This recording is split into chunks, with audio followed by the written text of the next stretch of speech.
அன்றைக்கு பாருங்க, மோசேயும் ஆரோனும் பார்வோனிடத்திலே போய் ஜனங்களை ஆராதிக்க அனுப்பாவிட்டால் தேசத்திலே கொள்ளை நோயும் பட்டயமும் உண்டாகும் என்று சொன்னார்கள்.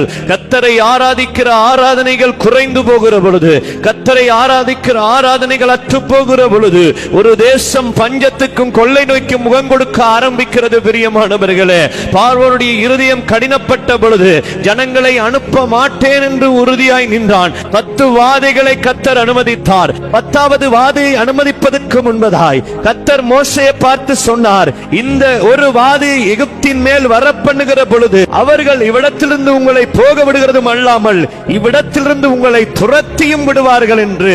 எனக்கு பிரியமானவர்களே, சிங்காசனத்தில் வீற்றிருக்கிறவனுடைய தலைப்பிள்ளையில் இருந்து அந்த தேசத்தில் இயந்திரம் அரைக்கும் அடிமை பெண்ணின் தலைப்பிள்ளை மட்டும் அன்றைக்கு ராத்திரியிலே சங்காரம் பண்ணப்படுவார்கள். இந்த சங்கார தூதன் பட்டயத்தோடு வருகிற பொழுது நீ செய்ய வேண்டியதாவது, ஒரு பழுதற்ற ஆட்டுக்குட்டியை அடித்து அதன் இரத்தத்தை எடுத்து அதன் இரத்தத்தை உங்கள் வீடுகளில் உள்ள நிலை சட்டங்களிலும் மேல் சட்டங்களிலும் பூசுங்கள். அன்றைக்கு ராத்திரியிலே சங்கார தூதன் புறப்பட்டு வருகிற பொழுது இரத்தம் பூசப்பட்ட நிலைகளை பார்த்து, இரத்தம் பூசப்பட்டு இரத்தத்தினால் அடையாளப்படுத்தப்பட்ட வீடுகளை பார்த்து, ஓ இது இரத்தத்தினால் அடையாளப்படுத்தப்பட்ட வீடு, இந்த வீட்டுக்காய் ஒரு பழுதற்ற ஆட்டுக்குட்டி அடிக்கப்பட்டிருக்கிறது என்று சொல்லி அவன் சங்கார